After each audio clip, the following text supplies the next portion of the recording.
Di video seri sebelumnya, kita telah membahas mengenai apa saja skala pengukuran yang dapat kita gunakan di campaign Google. Dan pada video seri kali ini, saya akan lebih detail membahas mengenai conversions dan juga conversion tracking. Apakah rekan-rekan masih ingat sebelumnya kita pernah menjalankan campaign di Google Ads untuk toko gitar Mike? Nah, apabila toko gitar Mike.com sudah berjalan, bagaimana cara kita untuk mengetahui setiap produk yang terjual itu datang dari iklan kita? Oleh karena itu, kita akan membahasnya di video kali ini mengenai conversions dan conversions tracking. Untuk mengetahui sebuah penjualan atau conversions yang terjadi di dalam website kita membutuhkan suatu tools yang disebut dengan conversion tracking. Apa itu conversion tracking? Conversion tracking adalah sebuah script yang disediakan oleh Google Ads untuk dipasangkan di dalam halaman pembelian atau halaman transaksi di dalam website kita agar Google dapat mengetahui setiap transaksi atau penjualan yang terjadi. Untuk lebih lengkapnya, kita bisa saksikan seperti berikut. Untuk mendapatkan script conversion di dalam Google Ads Dashboard, maka yang harus kita lakukan setelah membuka Google Ads Dashboard adalah ke bagian Tools dan Setting di bagian kanan atas, kemudian klik dan lihat di bagian Column Measurement ada menu Conversion. Kita bisa klik di sini. Dan kita akan dihadapkan pada halaman Conversion. Untuk membuat suatu conversion baru sebagai metrik pengukuran conversions, maka yang harus kita lakukan adalah klik tombol plus biru berikut.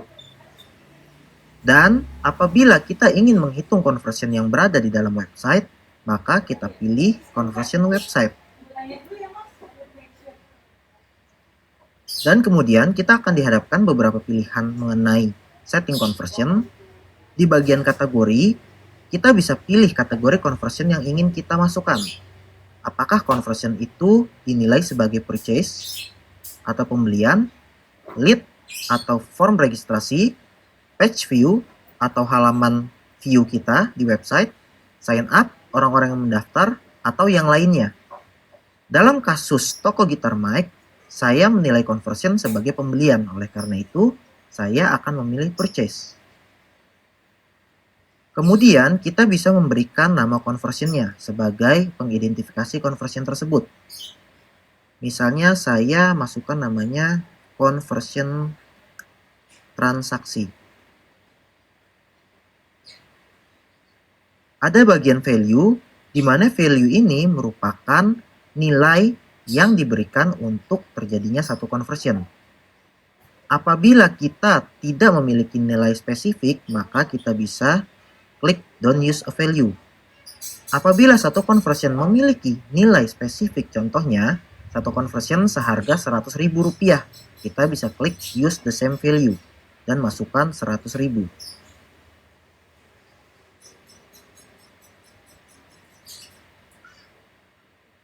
Setelah itu, kita akan dihadapkan pada pilihan Count Conversion, di mana Count Conversion merupakan metode penghitungan conversion yang terjadi setiap conversionnya.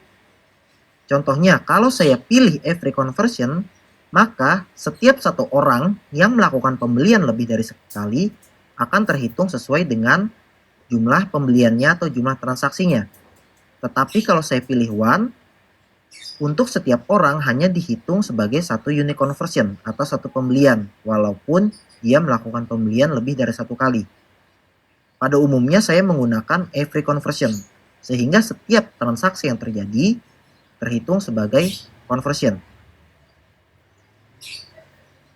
Setting-setting lainnya yang dapat kita lihat adalah conversion window, di mana conversion window ini menunjukkan jangka waktu tracking history conversion.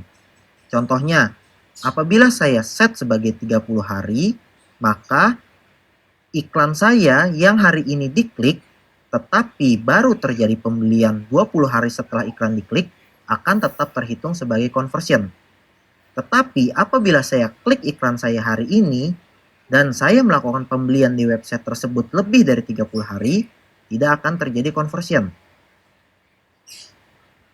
Apabila kita sudah yakin dengan settingan conversion seperti ini, maka kita bisa klik Create and Continue.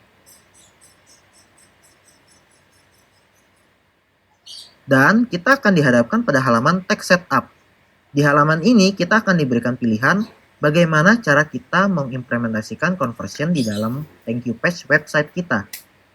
Apabila kita memiliki akses ke dalam website, maka kita bisa mengklik install the tag yourself, yaitu mengimplementasikan script conversion dengan cara manual. Yang kedua, email the tag. Apabila kita memilih email the tag, maka kita akan mengirimkan script conversion kepada orang lain yang berwenang untuk memasangkan script tersebut ke dalam website. Contohnya adalah kita bisa kirimkan ke webmaster. Kalau menggunakan use Google Tag Manager, biasanya kita mengimplementasikan script conversion-nya melalui tools Google Tag Manager. Sebagai contoh, saya ingin mengimplementasikan script conversion dengan cara menginstal manual di dalam website tersebut. Oleh karena itu, saya akan klik install the tag yourself. Dan di dalamnya terdapat berbagai macam petunjuk. Kita bisa lihat pada bagian box tersebut ada sebuah script bernama global site tag atau gtag.js dengan kode unique conversion-nya seperti berikut. Nah, script conversion inilah yang harus kita letakkan ke dalam website kita atau lebih tepatnya di thank you page. Untuk settingan event snippet-nya, saya sarankan menggunakan page load agar conversion tracking akan di-track ketika halaman loading.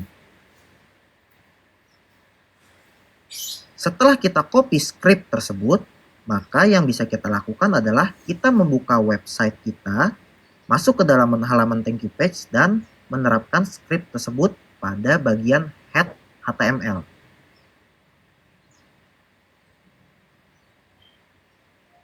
Oke rekan-rekan, demikianlah video seri mengenai conversions dan juga conversion tracking.